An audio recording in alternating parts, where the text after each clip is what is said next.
then. And we went to our music community and we said, well, they're saying sing happy birthday twice and wash your hands, and that should be enough. So we created a challenge and people started singing the verses of their favorite songs, and it became a thing. And then when stay at home kicked in, we went and we said, all right, sports peeps, let's get everyone moving at home.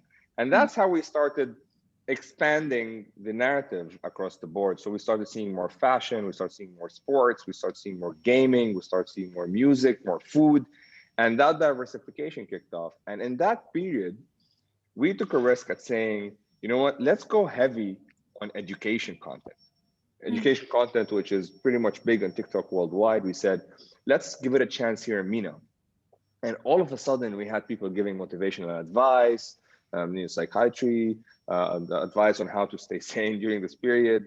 We started seeing people teaching Arabic, people teaching English, people doing chemistry stuff, general knowledge, and it just blew up. So we then recognized that TikTok is for everyone by everyone, and we needed to keep that rolling. So what 2020 did is it helped us accelerate that process as we had planned it, by people getting to try this more and more.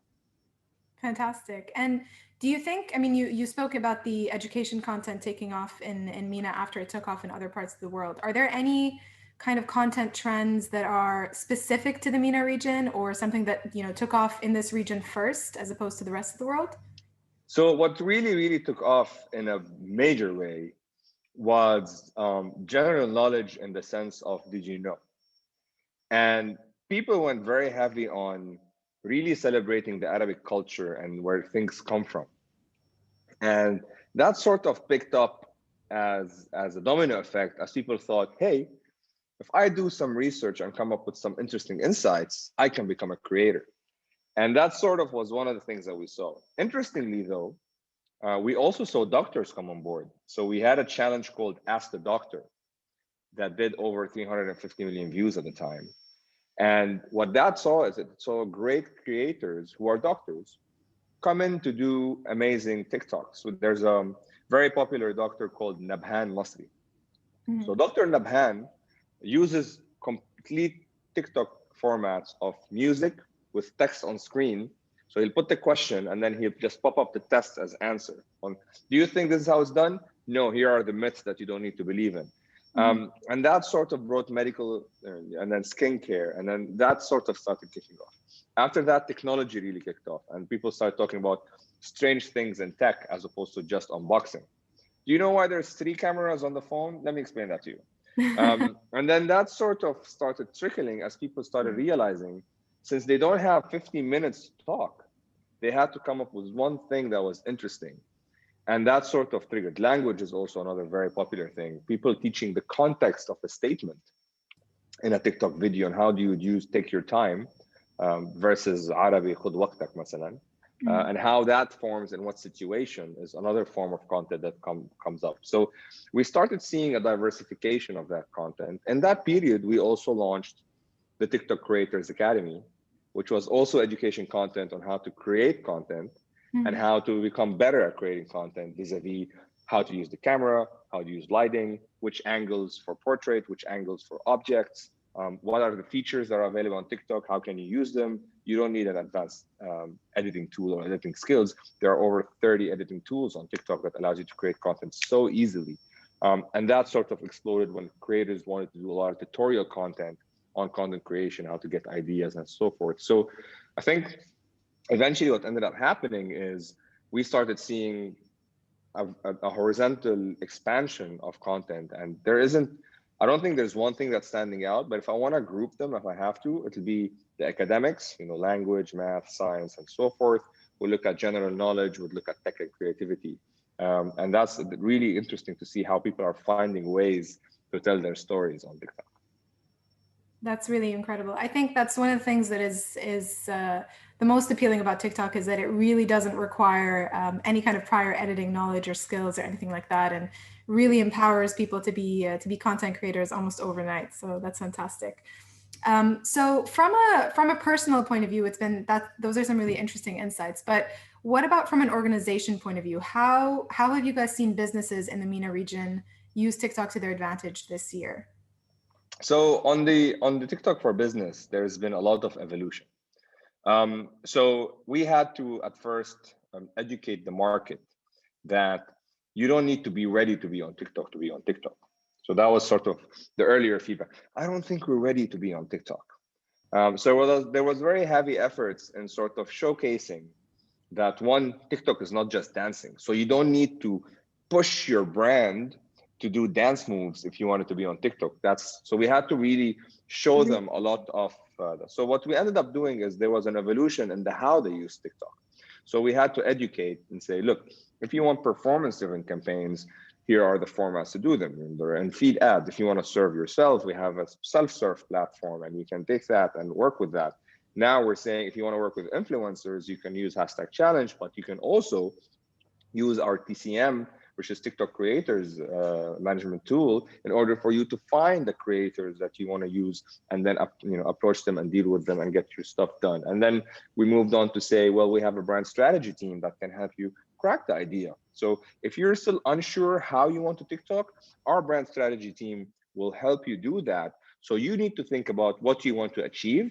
We'll tell you how you do it on TikTok and sort of hold your hand in that process and work with you and your creative agency and however it feels.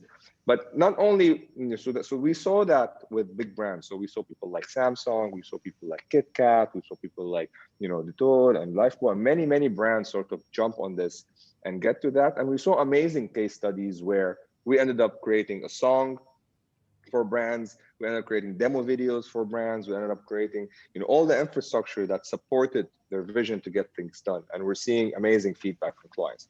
The second thing we did under TikTok for Business was the support for SMB. So small businesses also require some support. So there was a global program that was launched that put a fund for small businesses. You go to TikTok for Business, you sign up, you get a credit note to get started, and then we match every dollar until you reach a certain cap. And then we support you in that process to sort of kick off and find your way through. And that then falls into, okay, so how do you support you so you can keep going also organically on the page? The magic of the organic page on TikTok today is it's not based on who you follow and who's followed. There's this personalized aspect of what we took from on-demand and social to a lesson to say, you can have 1,000 followers on a video with 200,000 views if your content is real, authentic, on point, and all that stuff. So that's sort of, we're seeing now more acceptance to clients saying, I want to try it now. I don't want to be late. I don't need to wait. There's a support system at TikTok that's helping that. And we're starting to see also more diversification in usage. So people used to come for us for challenges only because it's the coolest thing on TikTok. Mm-hmm. But now we're saying, no, let's balance it out with in-feed ads. I'm an e-commerce platform. I have an awareness objective. I have this, I have that, gaming and what have you. So that all started coming together. And in our structure to support, the big clients and a structure to support the small business enterprises and the ecosystem in that arena, we've been able to achieve a lot this year. That's amazing. So there really is a really robust infrastructure at TikTok to support businesses, small or large, which is great. Yes, absolutely. Awesome.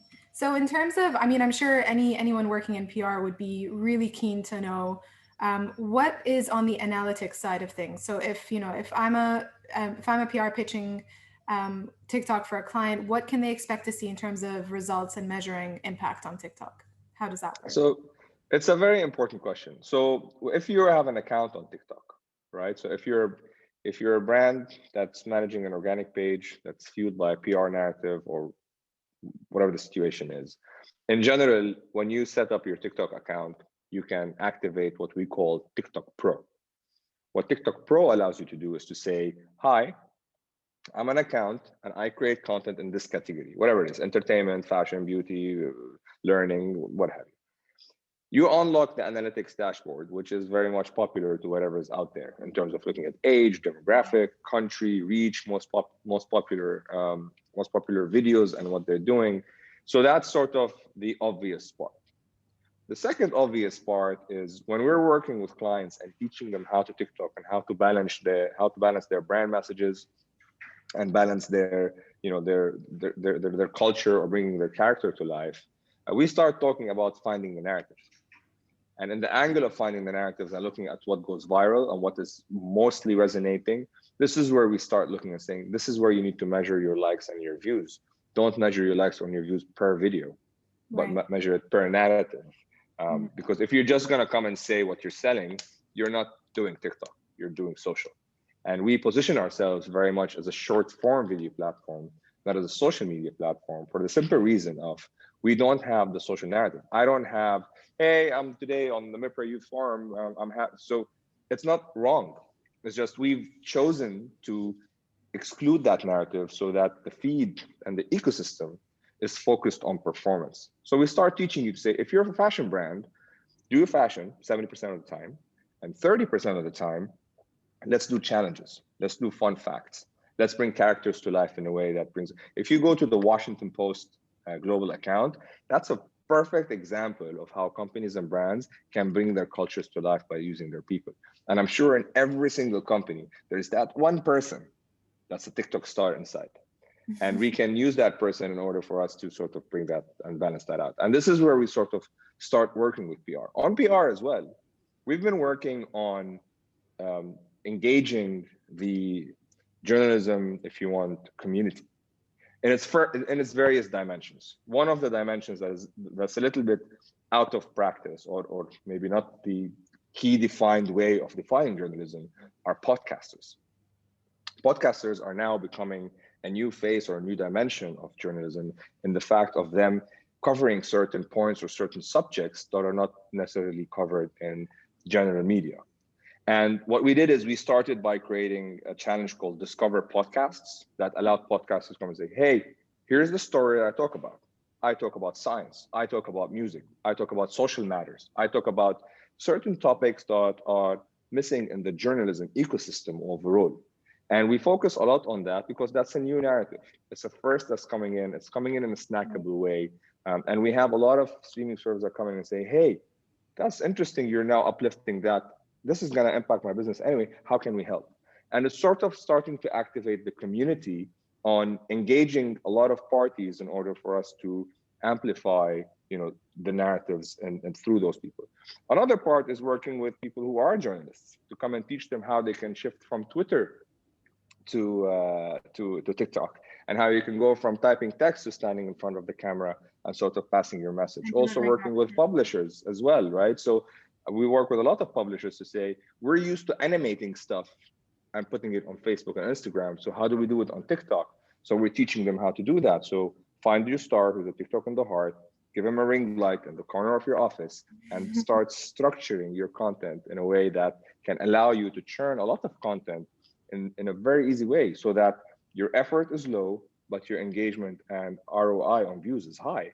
And eventually it starts feeding into something bigger. So on the PR side of things, I think we're trying to do two things. We're trying to introduce new narratives in new ways, and we're trying to sort of break the mold of how people have been used to communicating stories.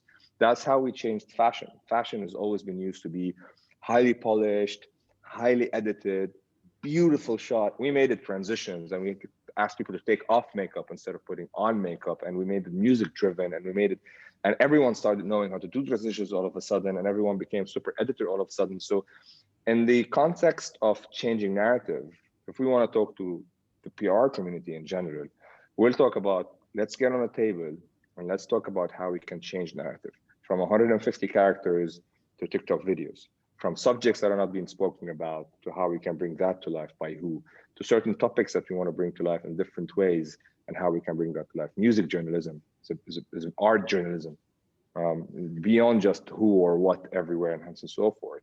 Could be key areas that we're really, really interested in. So there is an area of, we'll teach you how to do it on TikTok, but there's another area of, we're looking for someone to cover those topics and try to complete that ecosystem in this cycle. Fantastic. Well, thank you so much, Rami. I think that's all we have time for today, unfortunately. But really appreciate your insights. I think you've given a lot of our attendees some important food for thought. I hope so thank you for being with us today. And I think Jennifer will take us to our next speaker. Thanks so much. Have a good day. Thank you so much, Rami. Thank you so much, Nala. That was super, super interesting. So great to have you with us today. Great. So we're now going to move on to Sarah Kazim, who is a member of the MEPRA Youth Board, and she will be talking about employee engagement from Mubadala Investment Company and what we've learned from COVID. So over to you, Nada. Sorry, Sarah. Thanks, Jen. Let me just pull up the slides. If you can confirm, can you see them? Yes. Yeah. Okay, excellent. So today I wanted to walk you through what's been a very interesting and rewarding year professionally, because it's been such uncharted territory for everyone, I believe, and we've learned a lot. So I wanted to really take a moment to pause and think about, what we've experienced this year, what are we taking away from it, and what we'll continue to take forward from the new things that we've come across this year.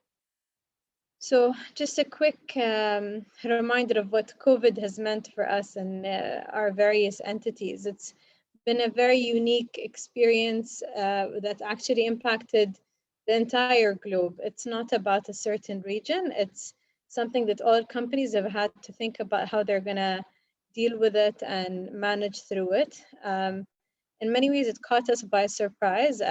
For me personally, I felt 1 second it was on the news, and then the next second it was about us as an organization responding for our employees, and it became very much close to home. And it happened really quickly. And it also came with a lot of unknowns. And as companies, we've had to learn for ourselves how to navigate it, given that it's really uncharted territory. Nobody's experienced anything like this before. So it was really about each company trying to understand and evolve as we went along.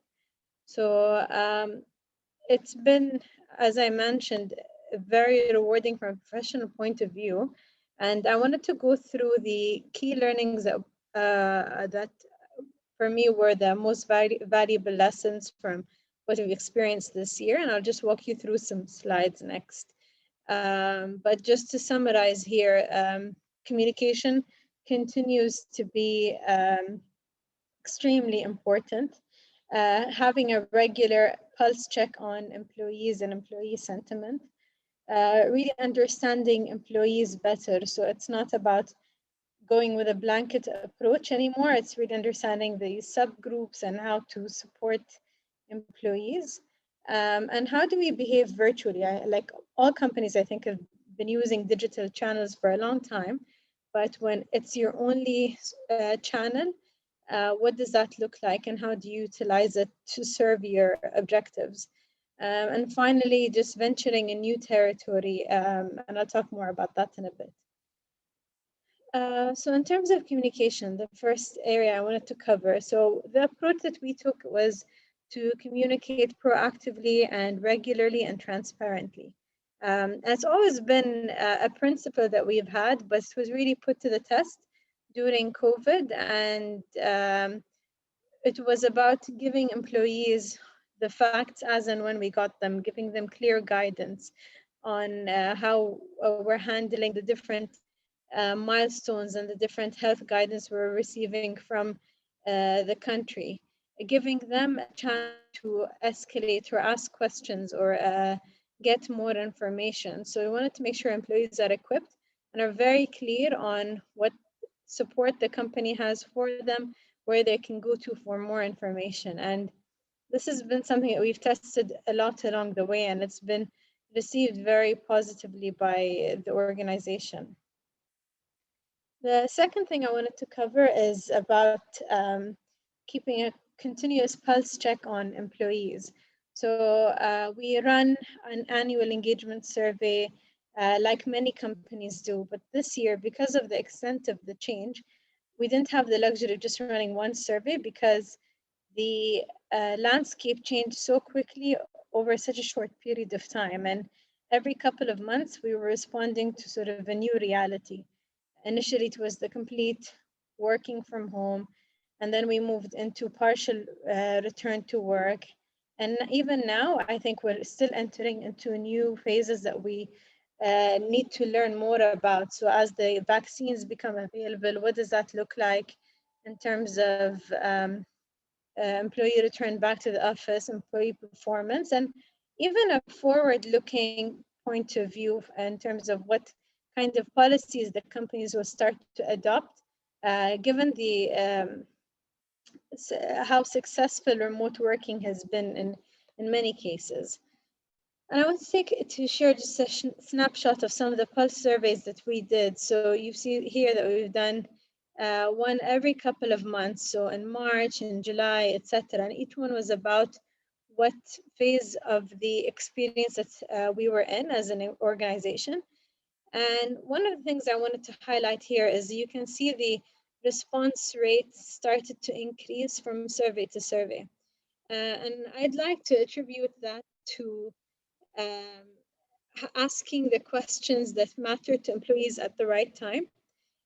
For sure, keeping the survey very short and straight to the point, but also hopefully that we were able to prove what we've done with the information and the feedback that we were receiving. It wasn't just going down a black hole. It was actually, okay, we've asked for your feedback, we've heard it, and this is how we've addressed it, and it's helped informed our approach. So some of this isn't necessarily new, but it was definitely a very important reminder of how do we show the proof and the appreciation for the feedback, and what do we do with it. So I was very happy to see that it resonated through with this year as well.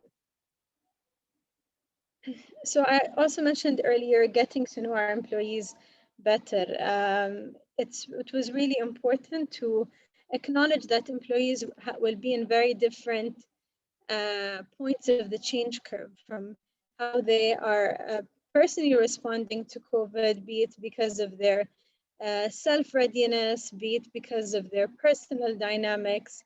And that was a really important a data point for us as an organization when we looked at different solutions and approaches to how we handle the change for employees. How do we provide support to the right groups at the right time, and to be thoughtful and empathetic in the way that we engage our employees.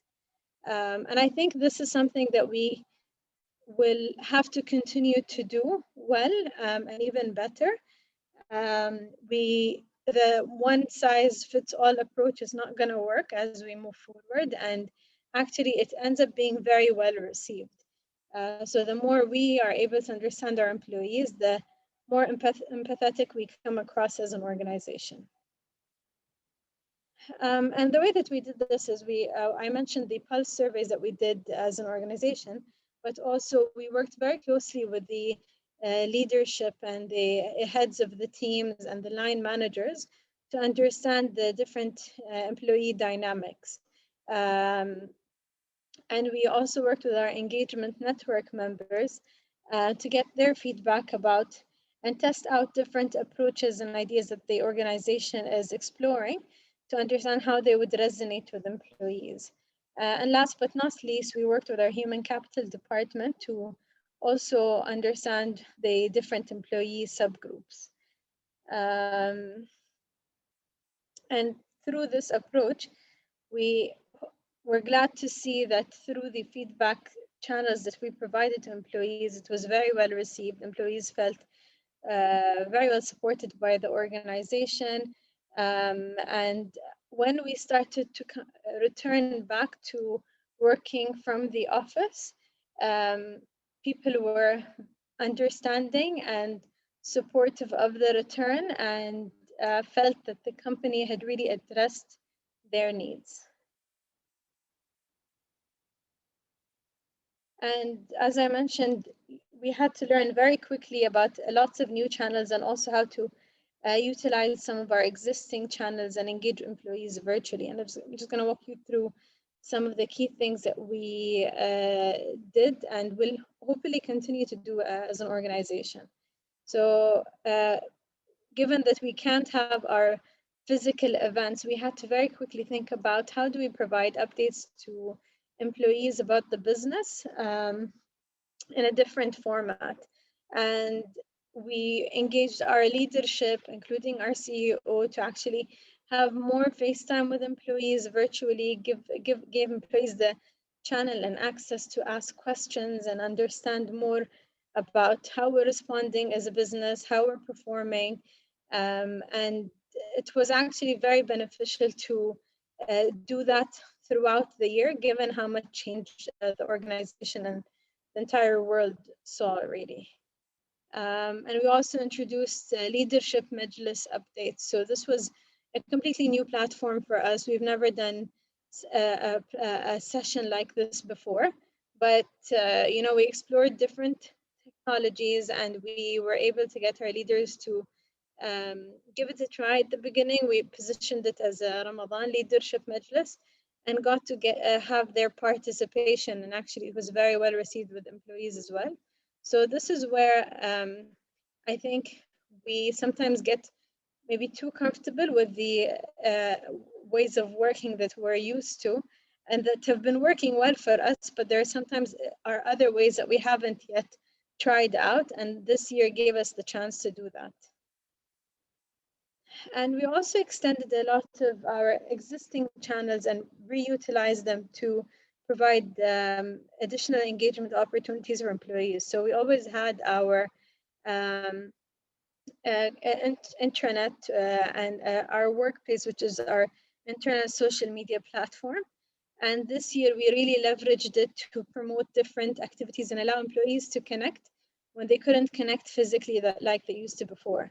So we ran quizzes online, and we had sessions where employees could participate and learn how to cook recipes with chefs from popular and we also provided a range of different activities and competitions that would allow employees to connect with one another, but also how they would be able to keep themselves busy and spend family time with their kids at home when everybody was in the peak quarantine period and when we were in lockdown. So just to conclude on this topic, I think virtual engagement is here to stay. I don't think it's a temporary thing that we will do just because of COVID this year. I think it definitely has a place to continue as we move forward. It's not a replacement of all physical events, but there are definitely moments where it is the right channel to utilize. And in terms of trying something new, this is where I felt it was very rewarding professionally. There were lots of things that maybe we didn't consider trying out before. And this year we had to learn very quickly how to adopt and try out new things. So things like virtual recordings from our executives, getting them to self-record, and we'd publish those recordings to employees is not something that we've done before, but we were pleased to see that they were up for trying it, and it was also very well received by employees. It was the first year that we launched podcasts internally.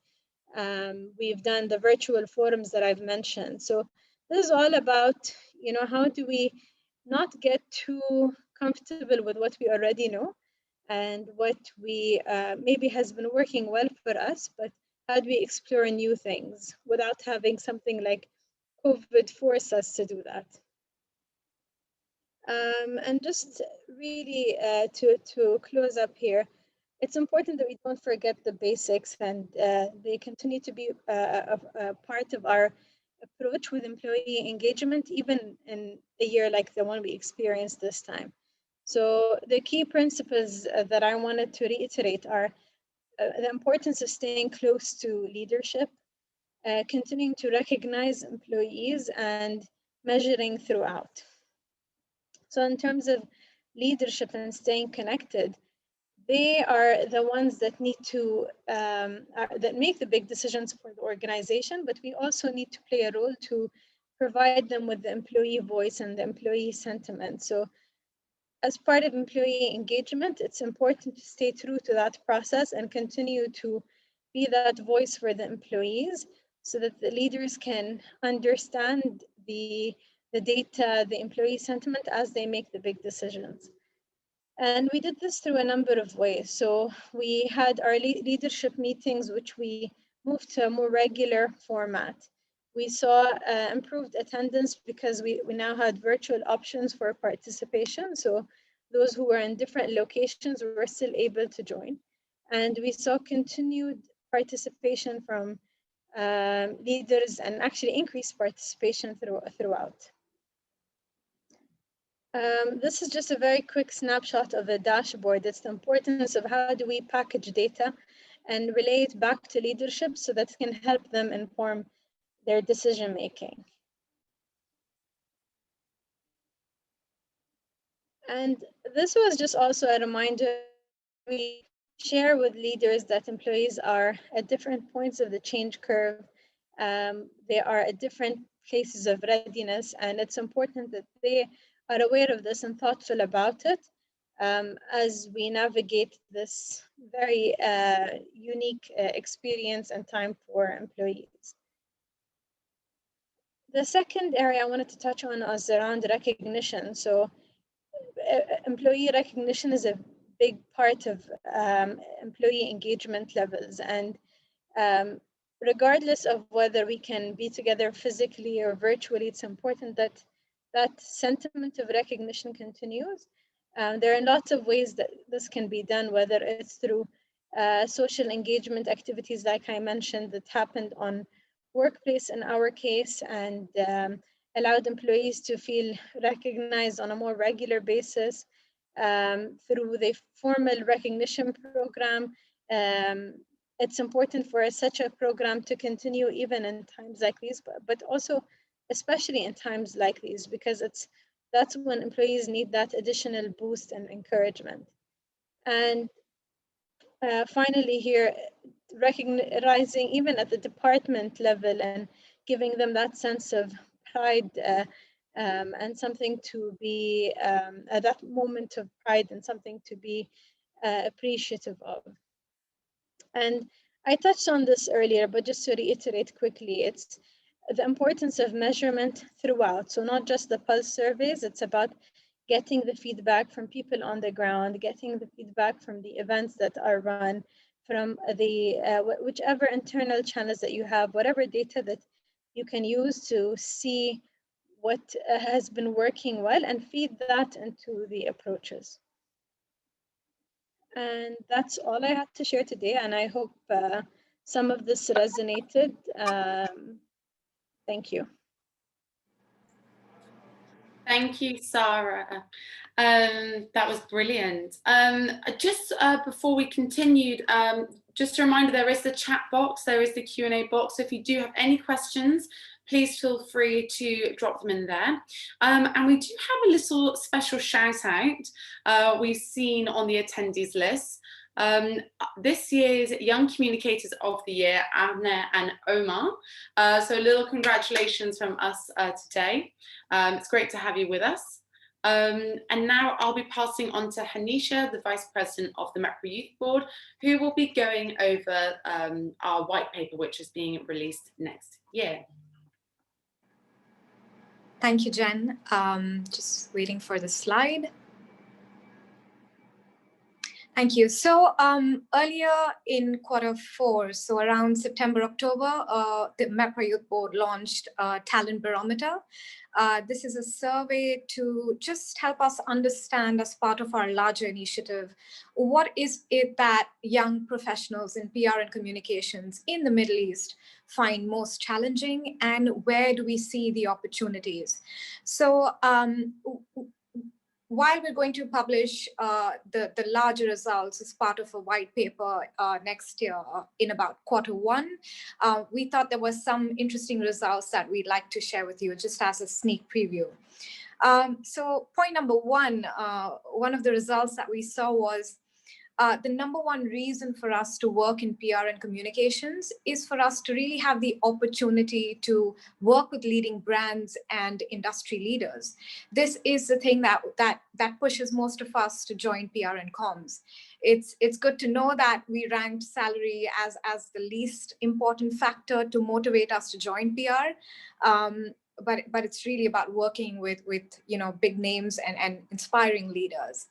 The next result that I found very interesting from our survey was what drives us in this profession. It's about delivering impactful results for our clients.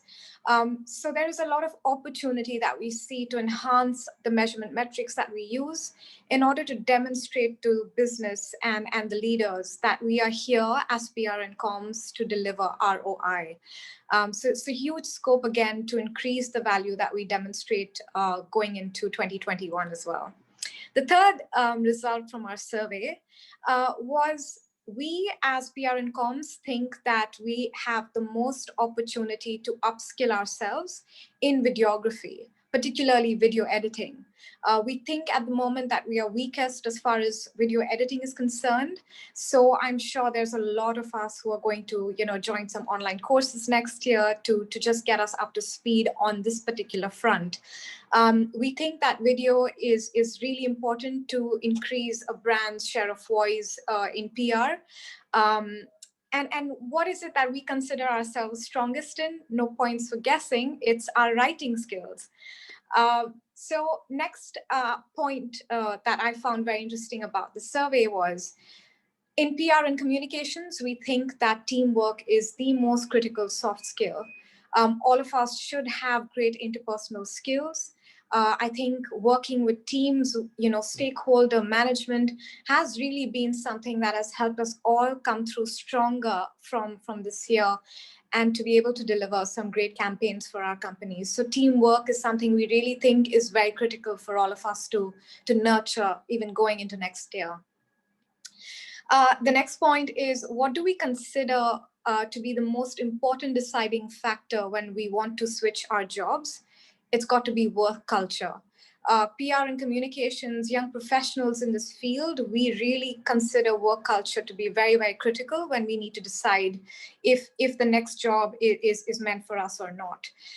Again, happy to report, we are not salary driven, though this time salary was the top 3 motivating factors behind considering our next company. The next point is, what do we want to see from our employers? And the number one thing that we want is flexible work arrangements. And about 60% of young professionals in PR and communications expect a hybrid work setup.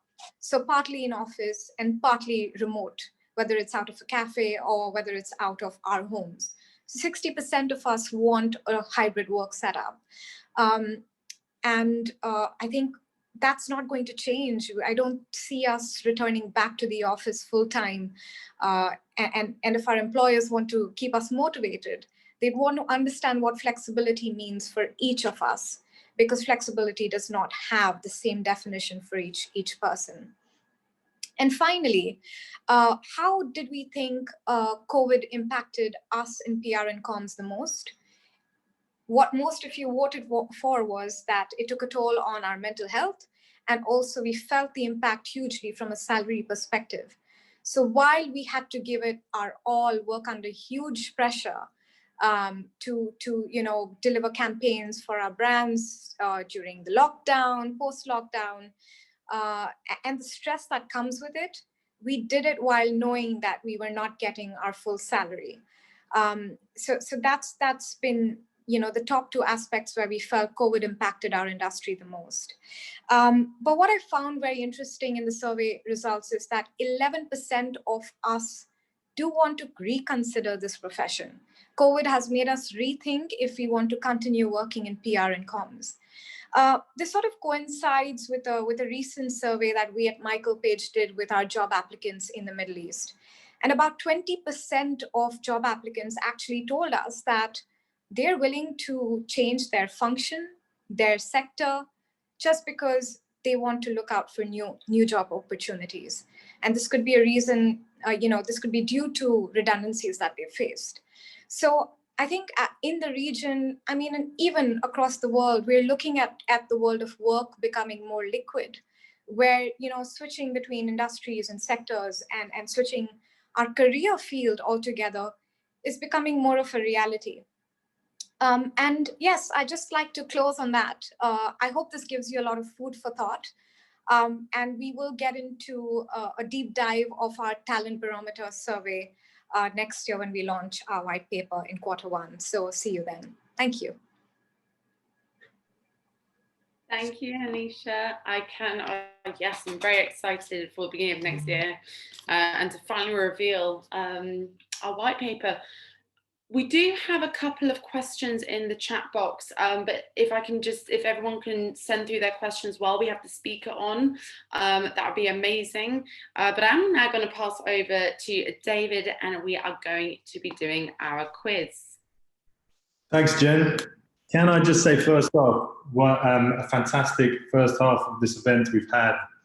I hope the standard doesn't drop during my 15 minutes, but I thought some brilliant insights from TikTok at the top.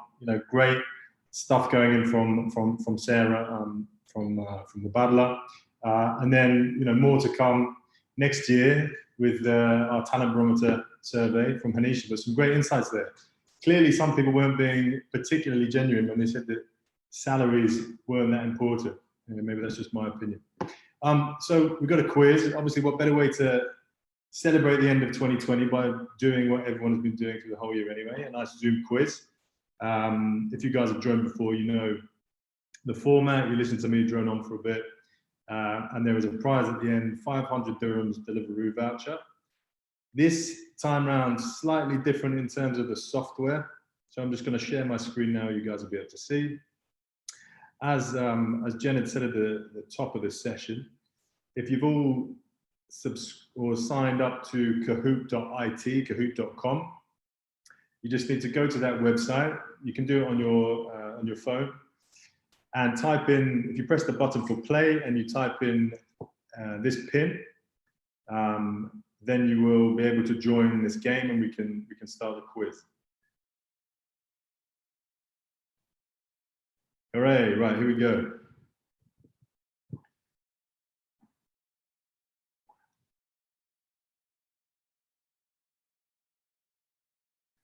Perhaps going to reveal how many people were actively paying attention. Yeah, here we go. Yeah, okay. Right, here's a few more people. Nice. 6 so far. Come on, we've got 500 dirhams Deliveroo voucher. Surely you guys want to win that. And I can't. There's no nepotism. I can't award it to anyone from the youth board this time around. So half the people that have signed up already are out to begin with. Sorry, guys. Just playing for pride, I'm afraid. That's 10. We've got 34 participants. I'm expecting a few more of you to join. Come on.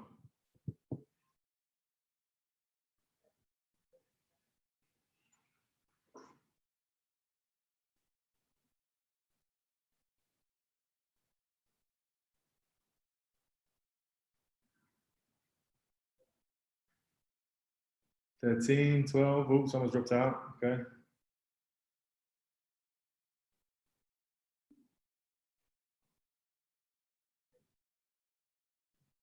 There we go.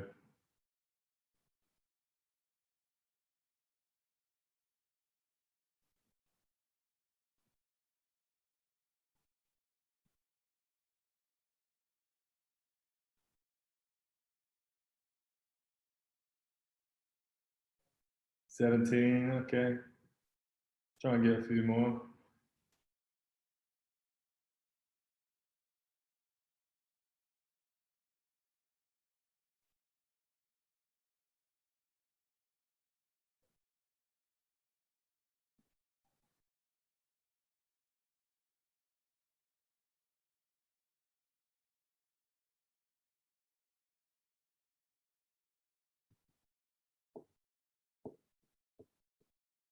Oh. Okay, well, I think bearing in mind the times, I'm probably going to start then. We'll start with 19. We'll see Oh, 20, there we go. That's a nice round number. We'll start at 20, and one of you lucky people will walk away with 500 dirhams worth of delivery vouchers. So let's see how that goes.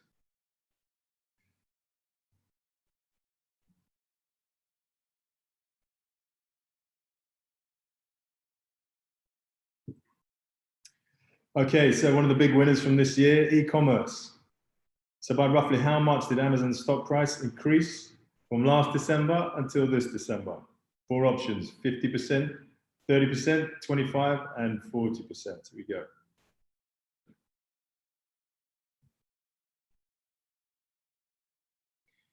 You will also get points for how fast you answer, guys. So fastest finger first, really. Okay. 21 answers. Okay, we must have a few more people join. That's great. All right. So 40% was the correct answer there, guys. Well done to the 11 of you who got it right. Shema, Nada, Sabrina. Okay, God. Right. We can discount the first 3 on the scoreboard anyway. I hope you guys purposefully answer some questions wrong for the next ones. Okay, here's a TikTok related question. So 420 Dogface 208, skateboard into the hearts across the world by combining what now forever iconic pair?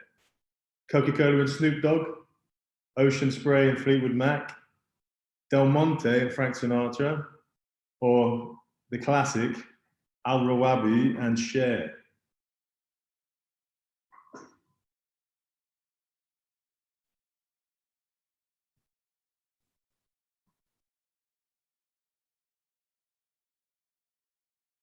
It was, of course, Cranberry Juice and Fleetwood Mac, iconic. What can you say anymore? Although I think Al Rawabi and Cher would have been a nice combination as well. If anyone can start that trend, I'll be happy to join in. A bit of a change. Okay, great. So aside from Bitcoin, another currency that made headlines in 2020 was the DCEP, or digital yen. But what does DCEP stand for? You've got digital currency electronic payment, digital coin electronic purse, digital China electronic payment, or digital China electronic purse.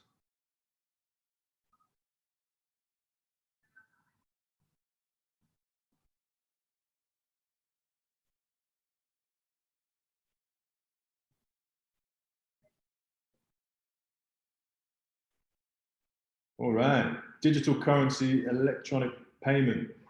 As catchy as that is.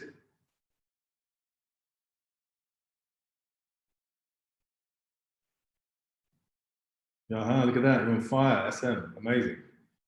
Keep going. So PlayStation gave which London icon a makeover to promote the launch of the new PS5 console?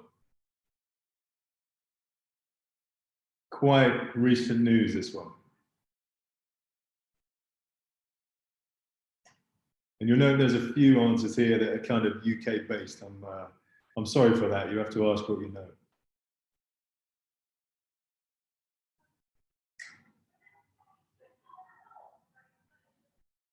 It was, of course, tube stations. We saw the iconic PlayStation button icons or button logos being replaced across some of those tube stations in London. Some of the names of the tube stations changed as well.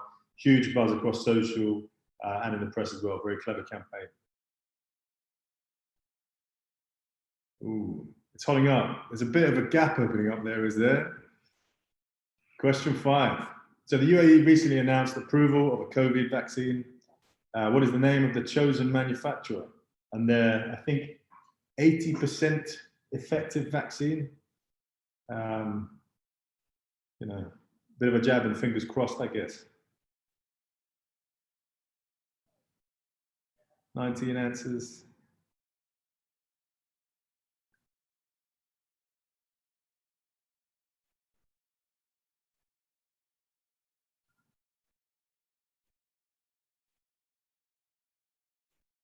Yeah, it was, of course, Sinopharm.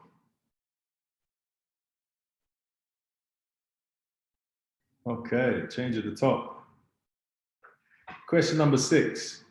So there's a sci-fi film that was originally set to premiere this December, but has actually now been pushed to next year, along with a lot of obviously big events that are happening in cinema and elsewhere, until October 2021, I think. But they shot in Abu Dhabi's empty quarter last year, in the height of the summer. I think it was July or something, 2019, when I was filming this. So we've got The Eternals, we've got Dune, Star Trek, and Breach. And a bit of a big clue there, Timothée Chalamet in the lead role. Was, of course, Dune, Frank Herbert's epic. All stays the same. Okay, question 7. After the explosion of SpaceX's shiny new rocket last week, Elon tweeted with glee about an RUD. What does RUD stand for?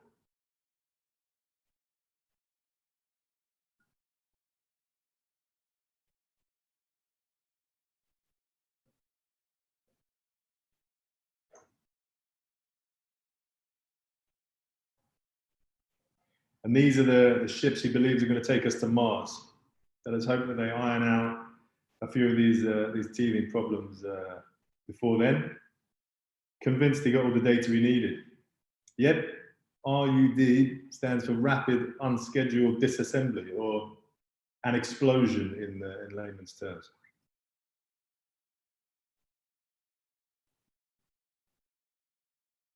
Dahlia, we've got a dark horse coming up here. Keep going, Dahlia, good job. Question 8 of 15. Another TikTok one for you. So megastar Bella Poarch created a viral phenomenon when she filmed herself vibing to an obscure grime track from the UK called what? M to the B, 1 to the 3, A to the Z, E to the P, I think I've written that. Now the question is, can you answer this question without getting that banger stuck in your head for the rest of the afternoon? That's the question. It was, of course, M to the B, Millie B. What a strange year it's been. All right, we got some TikTokers. Question number 9 of 15. An obituary to which celeb became the most retweeted tweet of the year and the most liked tweet of all time this year. We've lost a few, big names this year. Sean Connery, Eddie Van Halen, Chadwick, and of course, Diego Maradona. But only one of these can hold the accolade of having the most liked tweet of all time, beating out Barack Obama, I think, in the end.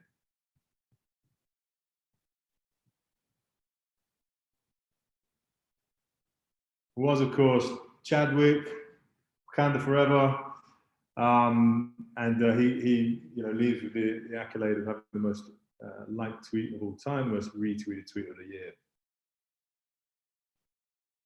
Dahlia's storming into the lead. Ziad, come on, let's be a bit faster on the buttons next time. Question 10 of 15.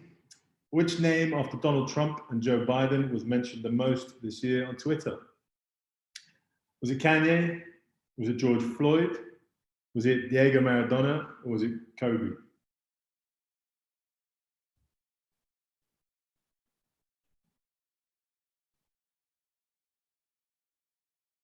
$19 answers. Tricky.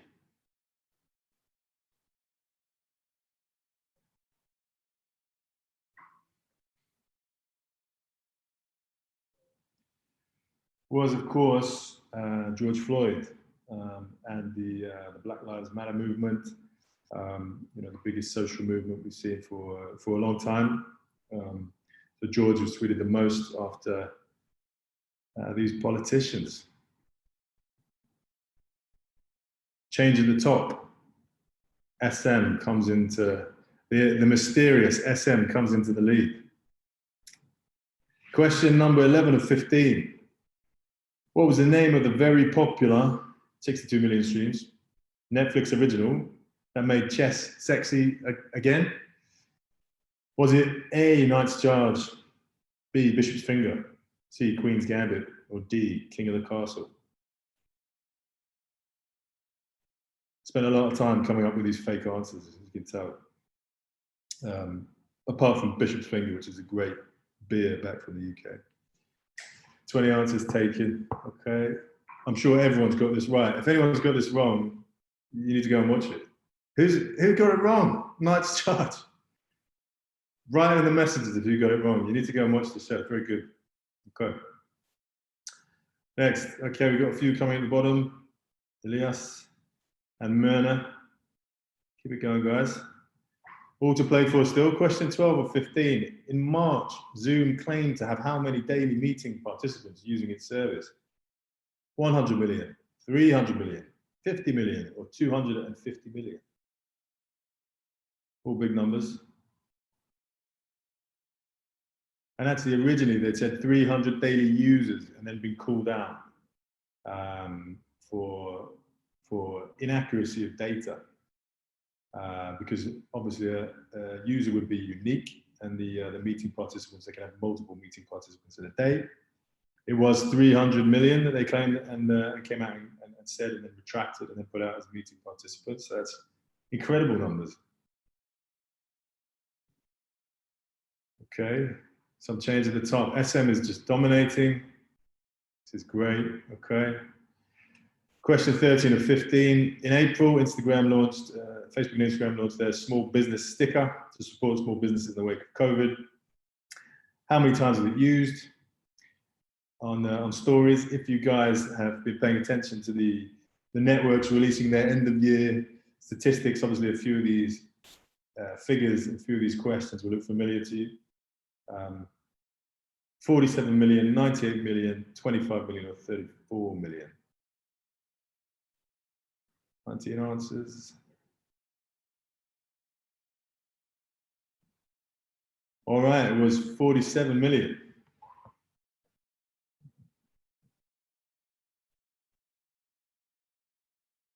Okay. Question 14 of 15. So by approximately what number did Joe Biden win the popular vote by? They just published updated sort of numbers not too long ago.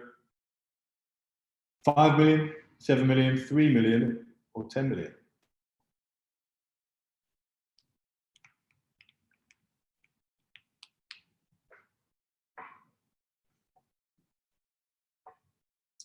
$18 answers. 20 answers, there we go. Yeah, it was 7 million. Praise be, he's won. Okay, final question. So I think potentially there's still all to play for if you're quick enough between Dahlia and SM. Let us see. Final question. Here we go. Fastest finger. What was the most streamed song of 2020 according to Spotify? Was it A, Blinding Lights by The Weeknd? B, Good News by Mac Miller? C, The One by Taylor Swift? Or D, Wishing Well by Juice WRLD? Probably showing my age a bit, and I only know 2 of these people.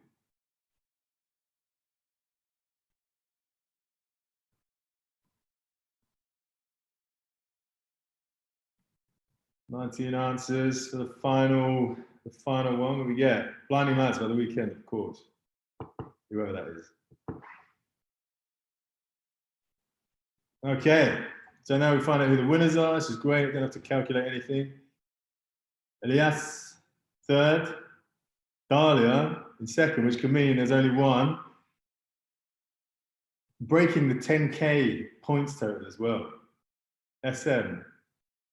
And all of you got 11 out of 15, which means there must have been a couple of questions that were too tricky.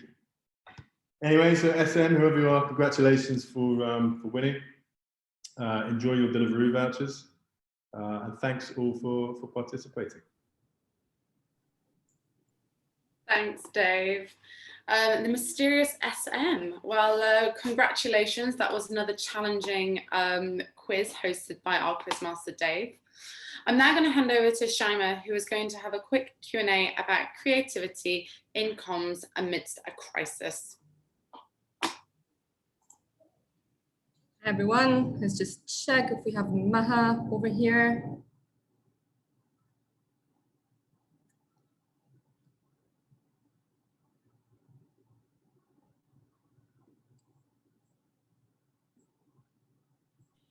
I am here. Hey Maha, how are you? Good, how are you?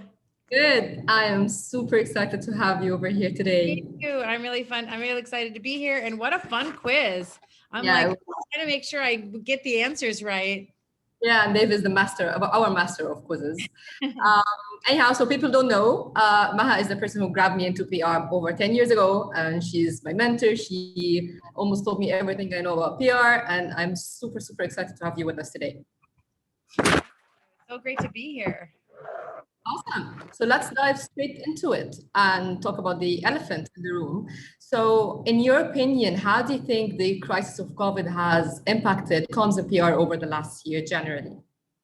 Well, I think it's actually forced companies and people to be more creative. It's really forced them to think about how do they handle internal communications and how do they handle external. So I think internal communications has always been the type of communications that hasn't had its limelight or its set on the stage. So now people understand, like, we're working remotely. We're not meeting each other as much as we used to see each other. How do we show up on Zoom? How do we talk up? So I think internal communications took front and center stage. And I'm so happy about that because I always believe that internal communications is the most overlooked part of the comms strategy or the comms plan in any organization. You have to make sure the employees are inspired.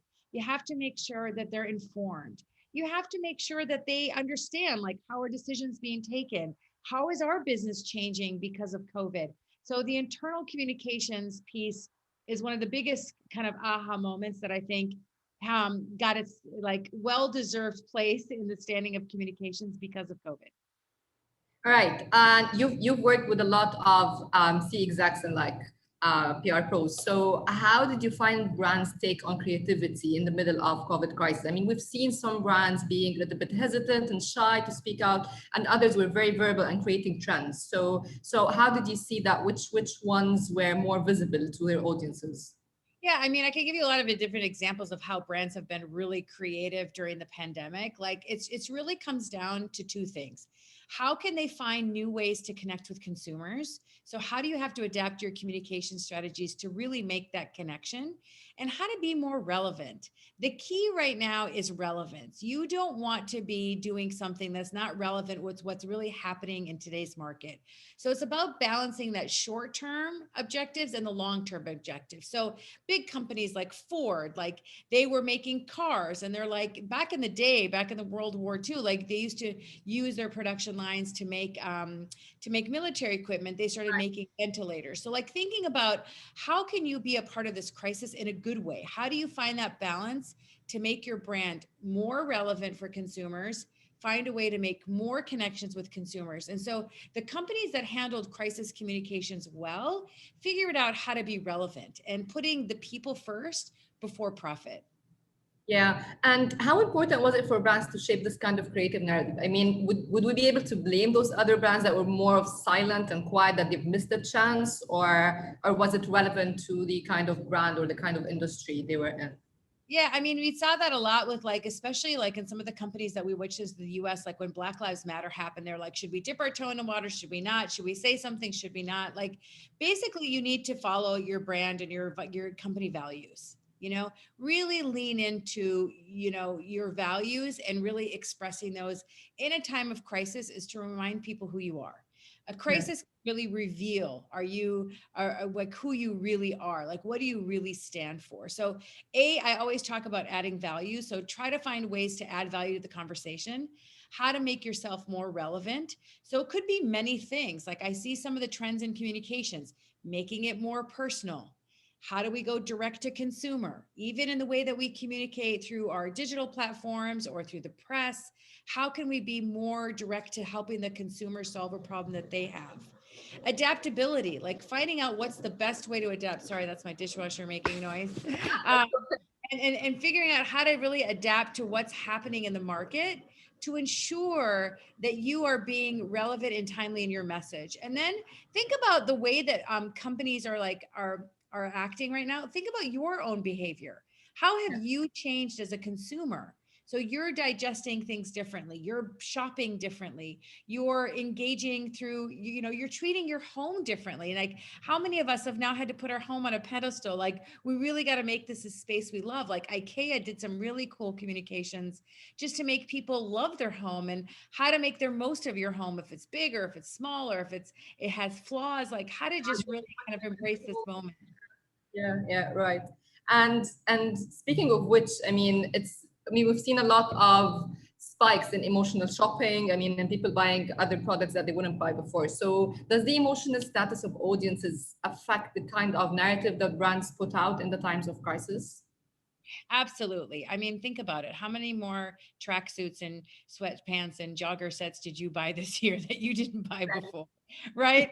Like, that wasn't something that we used to like, just, okay, I need to have a twin set. I need to go. So think about consumer behavior. Again, know your audience. The basic premise of any good communicator is to understand, what is your audience thinking? What is your audience feeling? And how do you really create a connection with your communication strategy to get to them? So you think about some of the brands that came up with Zoom backgrounds just to make it more inviting in their homes. Like, just there's a chain called Denny's. It's like a diner in America, or West Elm, like a furniture shop, or IKEA. They came up with backgrounds just to get themselves in the home. So thinking about how to play into the emotional needs of people, like they're sick of Zoom, they're sick of seeing themselves on camera all day. So what is it that we can help do to kind of create an emotional connection with our consumer? Yeah, and it would be great if you can share with us as well. If there was one campaign or one brand that stood out over the last year with some bold message or campaign, that took COVID to a whole other perspective for audiences. Well, I mean, there were so many cool examples. When I was thinking about this talk, I was like, I should write a whole blog post about this, but I'll tell you about a really fun one. So, during the pandemic, everybody ran out of toilet paper, right? Like, it was like, for some reason, you couldn't buy toilet paper, and people were rushing to buy toilet paper in a pandemic, which was the weirdest first sign that we knew things were not normal in 2020. So one of the biggest manufacturers of toilet paper came up with a campaign saying, stock up on generosity. Instead of stocking up on toilet paper, why don't you buy an extra pack and donate it? So like, really trying to kind of tap into the goodness of people, the social good of people, and instead of stocking up. So it's basically, they had a campaign called Share a Square. So like, share a square of toilet paper with someone who needs it. So donate it through the United Way and through United. It was a big like charity organization. So I find turning something that people really were like mocking, like we really can't buy toilet paper, to like, how can we turn it into a moment where we can actually help people who actually do need it? Yeah. And if you have something to say also for PR professionals, as a takeaway from this year on how to be more creative and more bold and delivering their message, what would that be? Yeah, I mean, I have to tell you, I'm a practicing communications professional. So I'm always trying to think of what's the best way to tell my story for my clients, or tell the story for people that I'm working with, or my brands. I mean, really think about customer attention. Where is customer attention going? So I think this year, a lot of people thought podcasts were going to go down because people aren't spending a lot of time in cars, people aren't commuting, but people are listening to them during their workouts. People were taking more walks than they've taken before because they need to just get out of the house and get away. So like, less friction. So when I think about communication strategy, less friction means easy for people to adapt to, easy for people to adapt to. So finding ways to communicate through podcasts, I think, is super important. Another one is thinking about where culture is going. A lot about communications professionals, you need to communicate with culture is going. So in that quiz, they talk about like the ocean spray, the guy Dogface 208 who was on the skateboard. Like, that man did more for ocean spray than they did investing in all these ads of two gentlemen standing in a pool of cranberries, right? Why? Because it was culturally relevant. So find a way to be a part of culture. So if you're a communications professional, think about what's in the toolbox. What are people doing right now? They're spending a lot of time on TikTok, but they're also gaming. People are spending a lot of time on gaming. So you'll see a lot of collaborations with esports. You see like the Gucci's and the Balenciagas and Louis Vuittons, but you also see like people collaborating with Animal Crossing and Fall Guys. So really try to find a way to communicate in a way that's relevant to what your audience is absorbing and paying attention to. And has it been equally challenging for both like brands targeted at consumers and B2B ones to try and get more creative in the middle of crisis, or was it easier for ones targeted? I think one of the industries that's been really having a tough time in terms of breakthrough communications, and it's just turning a really big corner now, is anyone who's a startup who's looking for funding and they're trying to pitch to investors and they're trying to seed a communication strategy to try to reach people to tell their story about why they should be getting money at a time during the pandemic where the economic situation hasn't been good. But on the flip side, the businesses that were born during COVID that found a niche of how people's consumer behavior has changed and have really solved a problem have really, you know, found a really good opportunity to communicate and tell their story in a really, really outstanding way. Yeah, and has this kind of leaning towards more like engaging in snackable content, does that put all the traditional ways of communications on the sidelines, or does that push them more to innovate and become more? I mean, people are still going to want to do long form and short form content. Like that's never going to go away. I think, you know, that's why people listen to Joe Rogan for 2.5 hours. Like they still love the long form content. Like it's never going to go away. It's just a matter of adapting the message to the medium. Like what's the most appropriate message to put on this context? Like how you would on your own social media, always go back to like being in your shoes, like what things you post on LinkedIn versus the things that you would post on TikTok. You really have to adapt your message to the platform and be native to that platform. Please don't post the same content or stories or news or information the same way. And the way you package things to the media is much different than you package things to your mother, for example. So really think about it like that. Yeah. And then moving forward into 2021 and the future, because we never know when is this going to be over and when is the next crisis. So how do you think communications and PR has shifted? I mean, if there have been any dramatic shift towards the future, I mean, how people viewed it before and then moving forward. I mean, you know the saying, necessity breeds invention. So when you find something is necessary, people will invent a way to do it or to feel it or to think it. And I think in terms of communication strategy, I think it's going to be more direct to consumer. It's going to be more about how do we communicate as a company. So you see the rise of, you know, CEO, a lot of companies have PR people and spokespeople, but like really helping emphasize people like to learn about the personal brand. So communications teams need to start building up their CMO, need to start building up their CEO. We need to hear the stories of how HR managed the pandemic. We're going to look at who the storytellers are in a company that we never thought were PR people that should be out front telling that story. And I think people want to hear it. People want the personal brand. They want the people behind the company. They want a story of the founder. They want a story of how they made that. And it doesn't necessarily have to be the CEO or the CMO. They might want to meet from HR. They might want to meet with engineers. They may want to meet with the frontline people who are answering the phone on customer care. Like really thinking about who those storytellers are that can bring us a little bit deeper so we're more direct to consumer. Right, great. Maha, I can go on for days, but unfortunately. I know. This is so much fun. I love talking about like trends and what's happening in communications, especially if we're going into 2021.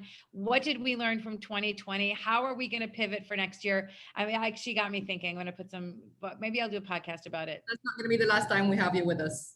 Okay, well, I'm looking forward to that time again. So much. Thanks a lot for being with us today. Bye, everybody. So good to see you all. Thank you. Thank you so much, Maha, for that. That was brilliant. I wish we could have you on for longer. Maybe next time we can have you on for a little bit longer. Thank you so much. Bye. Thank you, Shaima.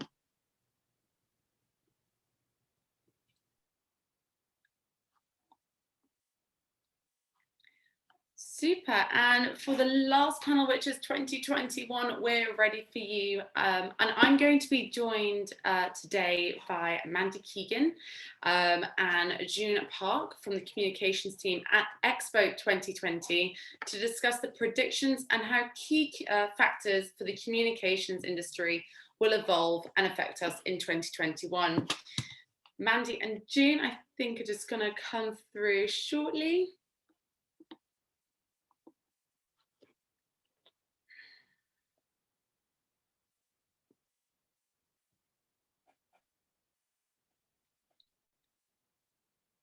Right. Hello. Hello, Jennifer. How are you? Hello. I'm really well, thank you. How are you? Very good. Thank you very much for having us here. Thank you for joining. It's a pleasure to have you both on board. Before we go into the quick fireside chat, if yourself and Mandy could just have a quick introduction of your different roles at Expo. Hi, Mandy. Hi, Jen. Sorry about that technical issue. It is Zoom. No problem at all. Yes, it'd be great if you could both just do a quick introduction just for our audience to understand a little bit better. Sure. So while I'm part of the larger communications team at Expo, my specialist area is media services. So I look after all the media services and facilities that we are offering to the media from around the world, whether they are with us in physically on site or whether they're taking our content remotely. I work within the strategy and planning team. So working more on the communication strategy and longer term planning, as well as crisis communications, some event time planning, and also a bit of monitoring and reporting as well. Super, thank you. Right, well, what I think we've all known, 2020 was supposed to be the big year of Expo, and it is moving to 2021. Mandy, what has been your biggest challenge of the year? You're a part of this huge machine driving Expo, so I can imagine you've had a few challenges that you've had to navigate through.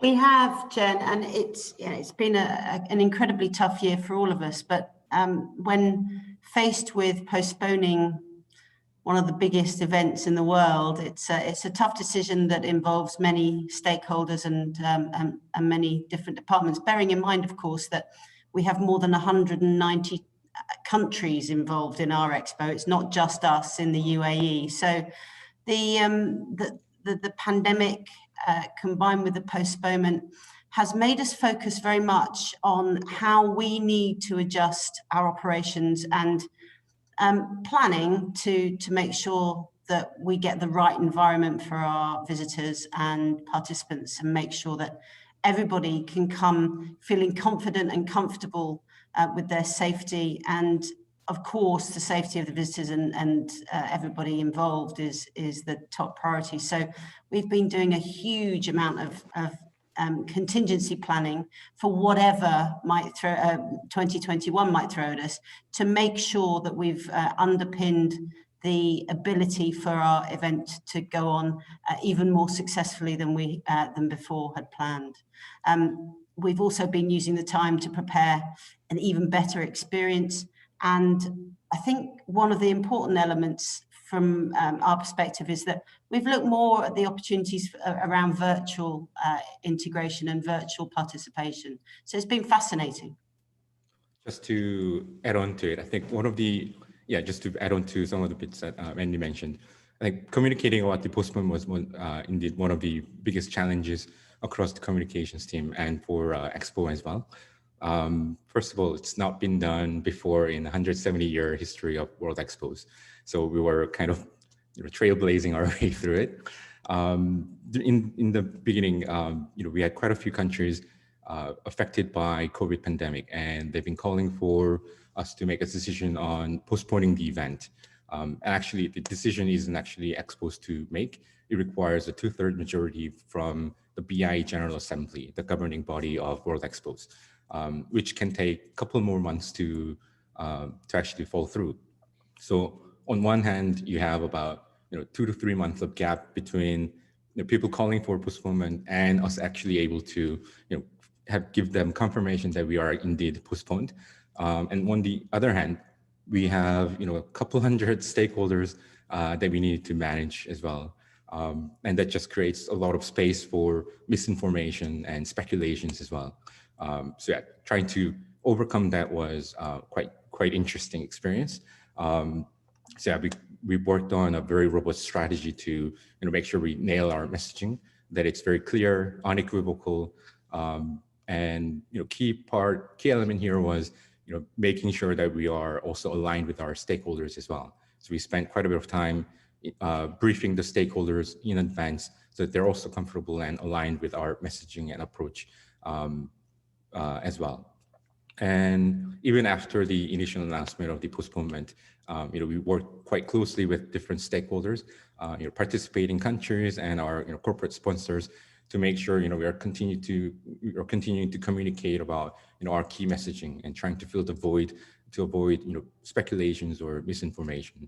And we worked on a proactive campaign to show global solidarity and support coming from these countries and partners as well, to show that there's global support for Expo as a platform and support for its decision to postpone, and the fact that we all believe in Expo as a platform, and that in 2021 it's going to come back with an even more exceptional experience for everyone. Thank you. Absolutely. And I can imagine, with all the various stakeholders and having to, put in place and plan for those contingency plans quite quickly. I think everyone is very much looking forward to 2021 and everything you'll be rolling out. Now, I just wanted to bring the question more into, because we've got an audience here of in-house PRs and agency PRs. And June, from my understanding, of course, you've done both. You've worked in-house and an agency. They're very, very different. So moving away from the Expo, what are the main 3 key areas of difference when it comes from working in-house and agency? I think the grass is always greener on the other side. Things that you thought was going to be quite interesting and beneficial in-house role, it turns out to be quite challenging as well. But yeah, I mean, overall, for an in-house role, I think you have a lot more access and involvement in some of the business and communications decision-making process. And it's been quite interesting working at Expo for now more than 4 years now, getting involved in some of those decision-making processes and, developing strategies, not just for comms.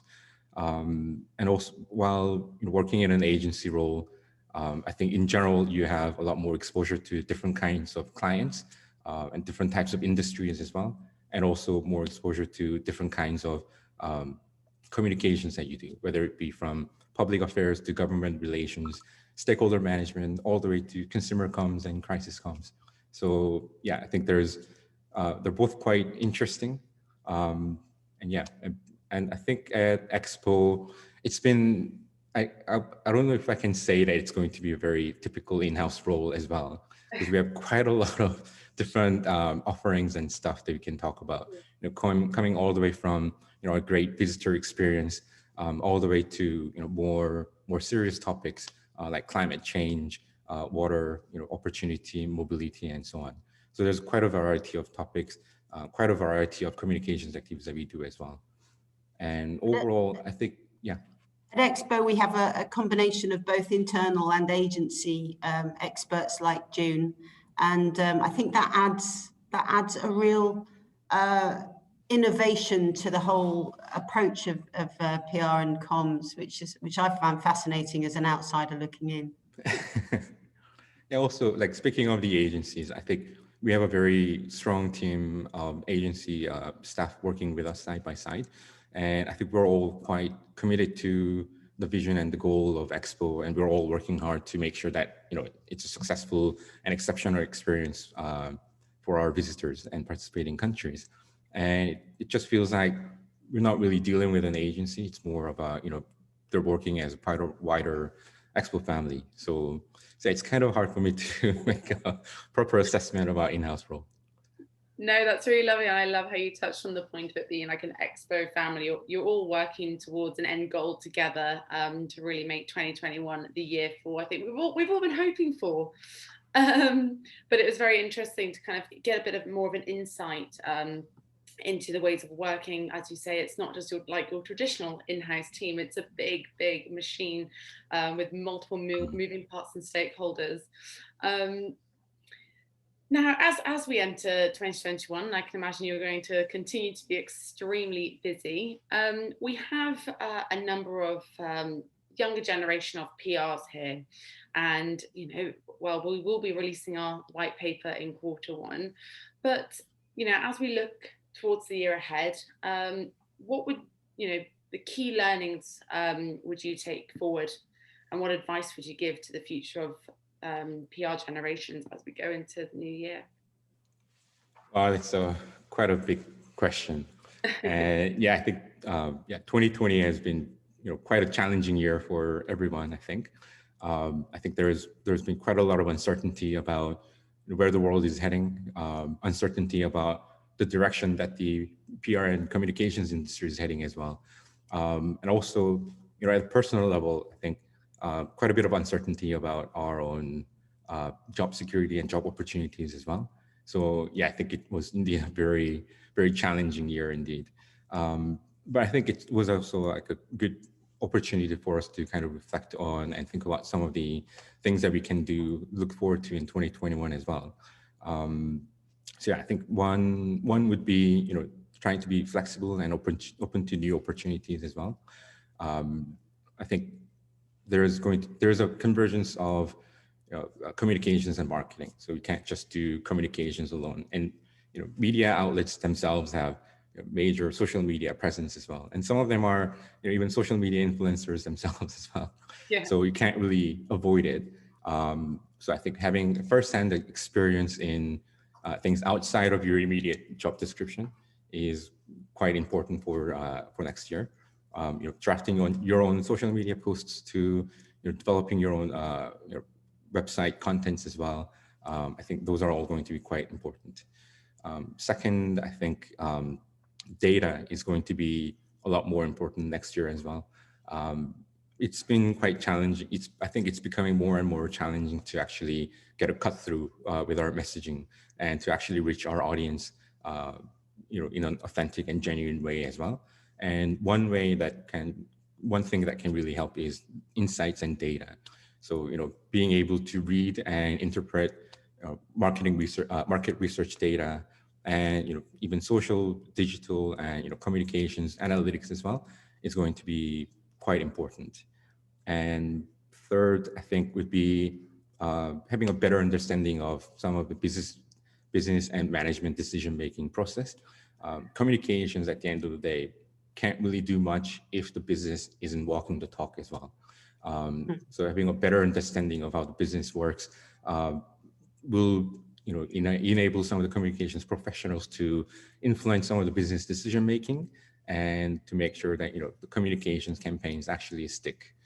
And lastly, given the challenging year that we've had so far, I think it's a great opportunity to really think about why we are doing what we're doing in the first place. For me, I see the fundamental of communications is all about influencing how people perceive things, how people think, feel, and do as well. I think it's an incredibly powerful tool if used in the right way. And I've always wanted to make a greater impact in the society around me. So that's what keeps me going. And I think it would be really helpful for you to think about, what really matters to you. Why have you chosen this profession? And what really will get you going and make you excited moving ahead in the future. Brilliant, thank you. I think that's very inspiring for everyone that's here today. And especially on your second point, I think Maha touched on this on the last session with Shaima. It's consumer behavior. How is your audience reacting? How are they consuming their media nowadays? Everything has changed so drastically. But yes, and very important to remember what we do and why we're doing it, and why we're also relevance. Yeah, relevance is key. My takeout from Maha, it's brilliant. Yeah. Now, Mandy, I mean, you have such an incredibly impressive CV. I mean, wow, some of the work that you've done is amazing. Now, as a more kind of experienced marketer, what would be your 3 tips for those looking to climb the ladder as we enter 2021? Well, the reason I have a CV that long is because I'm 150 years old. That's the difference. And I apologize that I may be out of the age range of most of our audience, but June keeps me young. I think, listen, it's such a tough time for people, and I'm really sympathizing for those people who are not getting where they want to be or where they were projecting to be this year. But what I would say is I've kind of grafted through my professional life and started running my own business at, I think I was 20, and I think the same mantra that I had when I first started out is still the same now, which is you just have to hang on and really try and maximize your opportunities and expand your horizons, be as flexible as you possibly can. Don't do what I did starting out and sit at my desk waiting for the phone to ring. We need to get out there, we need to get busy, we need to get amongst it. And one element that I've said to a lot of people over the years, and it might sound simple, but it does really make a difference. When I'm looking at 100 CVs that have come through for a role, and they're all fairly equitable, I always look at the person or the people that have gone the extra mile and volunteered and got experience in an area that would make a difference to me and catch my eye, because the commitment shown to doing something and getting better at something is really magnificent for me. And I think if you're persistent and friendly and lovely, I think you'll get those opportunities. And the most important thing is do not give up, because there is light at the end of that tunnel. And I think we'll see that through Expo and what happens in the UAE next year. I'm really excited and positive about it. Thank you. Yes, I mean, gosh, I think we're two weeks away. I don't know where December has already gone, but yes, I think we're all extremely excited to hear more about what's to come. And on that point, I would love to hear from both of you. What do you feel Expo really means for the communications industry, if you were to summarize it? So I think let's get back to why we're here and what we're doing. Well, June and myself anyway, the UAE is hosting a World Expo. The legacy potential and the wider impact is very much in our minds. During those 6 months of the event, we'll have global attention. There is no question of that. More than 190 countries participating, many millions of visitors, 60 or more events a day, heads of state, celebrities, VIPs, performers. It's going to be an incredible coming together of the world. And I think the communications professionals can leverage this opportunity. For me, I just wanted to go back to one thing that we've done as a result of the postponement with Expo is we've adjusted a lot of our planning for my side, for the media, to ensure that they can still add value and buy into Expo. We know that the media industry has taken a real battering over the last 9-10 months. We've heard job losses, we've heard of massive decreases in advertising budgets. But what we've also heard and found, and we've speaking to people, is we found that there's a real palpable increase in demand for content. So therefore, we jump on that opportunity and we say, right, at Expo, we're going to find better ways to communicate via the media if the media can't come, because of their budget constraints. So we take Expo out to the people as well as the reliance on the physical visitor. So I'm sorry, I've gone slightly off topic there, but certainly I believe that Expo is a fantastic opportunity for the comms industry, not just in the UAE but in the region. Sorry, June. Yeah, yes, indeed. Mandy, you're working on delivering a world-class media services experience, and it's going to set a benchmark as a best practice. I think it would be actually a really good, interesting experience for the region as well. It's like one of the largest events hosted here, quite a lot of media interest as well. So in terms of how we engage and interact with the media, will be an interesting opportunity. And also, I think looking at 2021, we already have quite a few participating countries working with either PR agencies or their in-house teams here. And I think the volume of work and the intensity is only going to increase as we move towards to October 2021. And yeah, I think that's going to be an incredible opportunity for the communications professionals here. Yeah. Super. Yeah. Well, around 10 months to go. Yeah. 10 months. 10 months. No pressure. You know, I think we're all collectively extremely excited. It's, you know, I think we all are looking forward to seeing the world in a post-pandemic state. You know, touch wood, everything continues to rise with the vaccine being in place.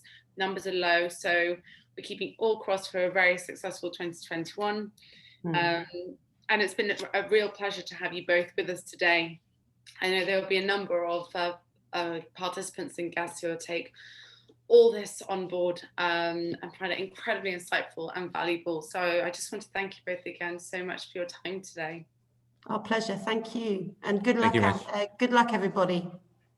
Yeah, thank you very much for having us as well. And yeah, good luck.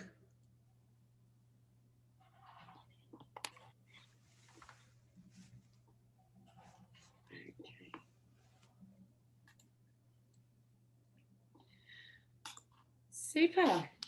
Well, that's the end of our MEPRA Youth Board Pass Forward event. We've slightly overrun. I appreciate everyone's super busy to close up their day.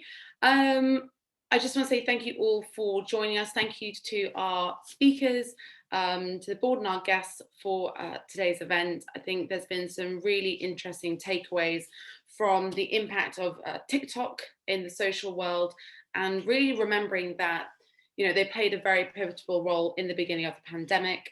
And yeah, I'll close it off there. I think we got all through our chat box. And I wish you all a fantastic end to the year and a brilliant 2021.